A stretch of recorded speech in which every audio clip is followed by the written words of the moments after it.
தமிழக சட்டப்பேரவையில் கேள்வி நேரத்தின் போது பேசிய காங்கிரஸ் உறுப்பினர் செல்வ பெருந்தகை தனது ஸ்ரீபெரும்புத்தூர் தொகுதிக்குட்பட்ட வரதராஜபுரம் பகுதியை திருப்புகழ் கமிட்டி அறிக்கையின் அடிப்படையில் மேம்படுத்த வேண்டும் எனவும் தான் சட்டமன்ற உறுப்பினராக தொடர்வதே அமைச்சர் துரைமுருகன் கையில்தான் உள்ளது எனவும் குறிப்பிட்டார்.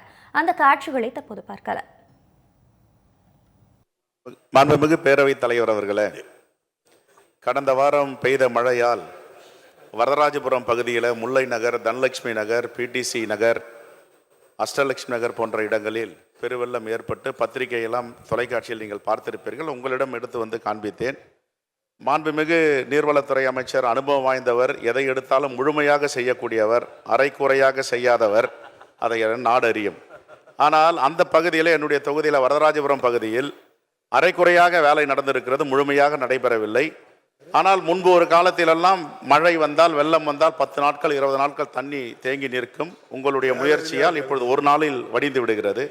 இருந்த போதிலும் அந்த பகுதியிலே நான் சொன்ன இடத்துல திருப்புகழ் கமிட்டியுடைய பரிந்துரை இருக்கிறது. திருப்புகழ் கமிட்டியுடைய பரிந்துரையை முழுமையாக நிறைவேற்றினால்தான் அங்கே தண்ணீர் இல்லாத பகுதியாக அதை பார்க்க முடியும்.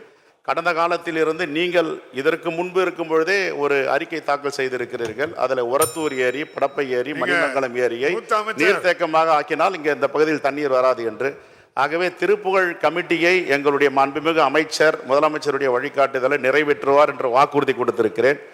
எல்லா இடத்திலும் ஏற்பது போல் நெருக்கடி எனக்கும் என்னுடைய தொகுதியில் இருக்கிறது. ஒரு உத்தரவாதம் கொடுத்திருக்கிறேன். வருகின்ற நிதிநிலை அறிக்கையில் எங்களுடைய மாண்புமிகு நீர்வளத்துறை அமைச்சர் இதை நிறைவேற்றவில்லை என்றால் திருப்புகழ் கமிட்டியை நான் சட்டமன்ற உறுப்பினராக தொடர்வது அது அவர் கையில் தான் இருக்கிறது என்று. ஆகவே மாண்புமிகு நீர்வளத்துறை அமைச்சர் இதை நிறைவேற்றி தருமாறு அன்போடு கேட்டுக்கொள்கிறேன்.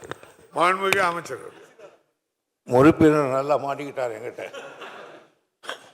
நெக்ஸ்ட் முறை எம்எல்ஏ வரணும்னா என் கையில் இருக்கு. ஆக திருப்புகழ் கமிட்டி மட்டும் இல்லை, திருவாசல் கமிட்டி கொடுத்தாலும் சரி, நீங்கள் சொன்னது எனக்கு தெரியும். அதனால் நான் முந்தா நாள் கூட அந்த அதிகாரிகளை கூப்பிட்டு பேசியிருக்கிறேன். கவலைப்பட வேண்டாம், குறை தீர்க்கப்படும்.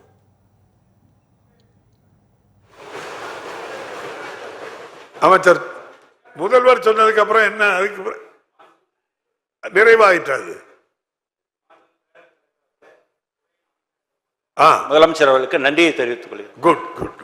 விநாயகன் 144 மாண்புமிகு உறுப்பினர் திரு நல்ல தம்பி, மாண்புமிகு மீன்வளம், மீனவர் நலத்துறை மற்றும் கால்நடை பராமரிப்புத்துறை அமைச்சர் அவர்கள். மாண்புமிகு பேரவைத் தலைவர் அவர்களே, கனகவல்லி தொகுதி கோவிந்தபாளையம் ஊராட்சியில் மாண்புமிகு உறுப்பினர் கோரியுள்ள கால்நடை மருத்துவமனை அமைக்க சாத்தியக்கூறுகள் இல்லை. மாண்புமிகு உறுப்பினர்